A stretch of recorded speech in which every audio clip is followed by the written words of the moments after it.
Haleluya, puji Tuhan.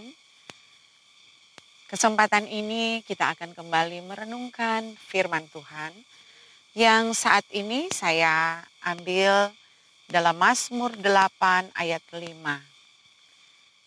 Mazmur 8 ayat 5 berkata, "Apakah manusia sehingga engkau mengingatnya? Apakah anak manusia sehingga engkau mengindahkannya?"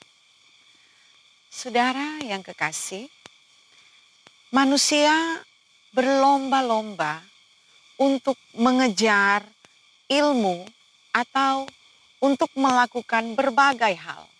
Bahkan ada penemuan-penemuan yang mereka lakukan dengan tujuan untuk membantu atau mempermudah kehidupan kita manusia. Namun dari semua kemajuan ilmu, teknologi, bahkan filsafat sekalipun tidak dapat memberikan jawaban yang pasti mengenai apakah manusia. Atau ada pertanyaan ya mengenai apakah manusia itu. Saudara, manusia bertanya kepada manusia tentang manusia. Ini sama dengan aku bertanya kepada diriku tentang siapakah aku. Satu-satunya ilmu yang dapat menjawab dengan pasti dan memberikan kepuasan adalah teologia. Jadi sangat wajar apabila teologia disebut ratu atau raja dari semua ilmu pengetahuan. Apakah manusia? Ditanyakan oleh Daud. Siapakah Daud itu? Nah, Daud itu seorang raja, seorang penyanyi, pengarang lagu, penari, penggembala domba, bahkan pembunuh singa dengan tangan kosong. Dan dia adalah seorang prajurit yang gagah perkasa. Itu ditanyakan oleh Daud ya, siapakah manusia? Nah, siapakah kita? Manusia adalah ciptaan Tuhan, makhluk yang termulia. Apa beda manusia dengan ciptaan lain? Perbedaannya adalah karena manusia dibuat menurut gambar dan rupa Allah. Dalam sebuah perundingan, Allah Tritunggal membuat perencanaan. Ataupun ada teolog yang berkata dalam sebuah sidang ilahi. Hanya ada satu orang, yaitu dari Adam, manusia pertama yang diciptakan oleh Allah. Dari Adam itu, maka semua orang di bumi ini ada. Jadi hanya dari satu orang, yaitu Adam, untuk memenuhi bumi. Itu ada dalam Kisah Rasul 17 ayat 26. Nah, Adam ini siapa? Adam itu adalah manusia pertama. Kita tahu ada manusia pertama dalam kitab Kejadian.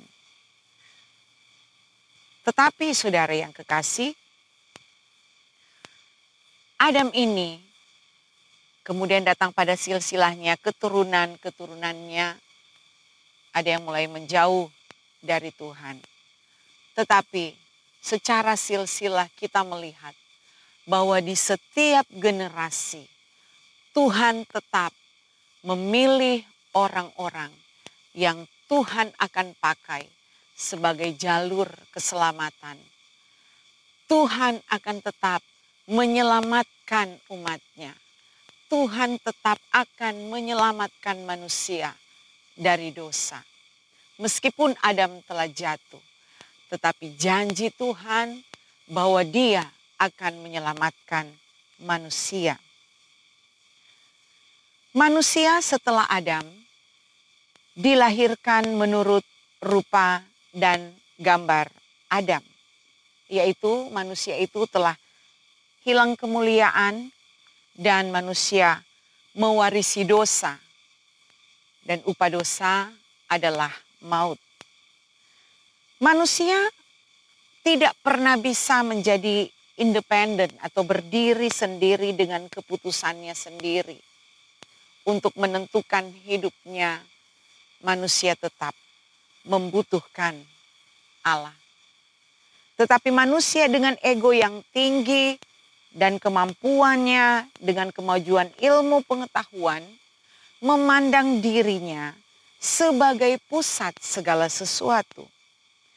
Dan dalam praktek kehidupan di setiap hari seakan-akan tidak membutuhkan Allah. Tetapi kasih Allah besar, kasih Allah yang luar biasa. Allah tetap bertanggung jawab terhadap kita manusia.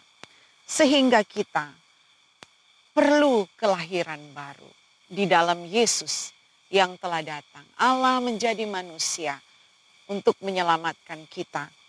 Dan kita perlu kelahiran baru supaya menjadi keturunan Allah.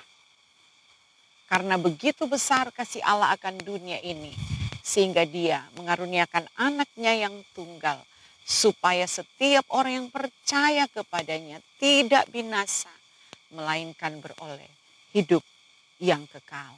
Bagaimana cara Yesus masuk dalam kehidupan kita? Mari buka hati, kita terima Yesus dalam kehidupan kita. Jadikan Dia yang pertama dan terutama dalam kehidupan kita. Maka Dia akan memenuhi kita dengan segala hal yang terbaik. Rencana yang indah, masa depan yang cerah menjadi bagian kehidupan kita. Orang-orang yang percaya kepadanya. Dan yang terpenting dari semuanya, kita akan menjadi sama seperti Bapa, seperti Yesus, seperti apa yang Allah ingini dalam kehidupan kita. Karena Yesus adalah yang sulung dan kita juga adalah menjadi anak-anak Allah. Kita akan bersama-sama dengan Allah di surga yang kekal untuk selama-lamanya apabila Yesus ada di dalam kita. Puji Tuhan, demikian kebenaran firman Tuhan. Sampai kita bertemu lagi di program selanjutnya. Haleluya.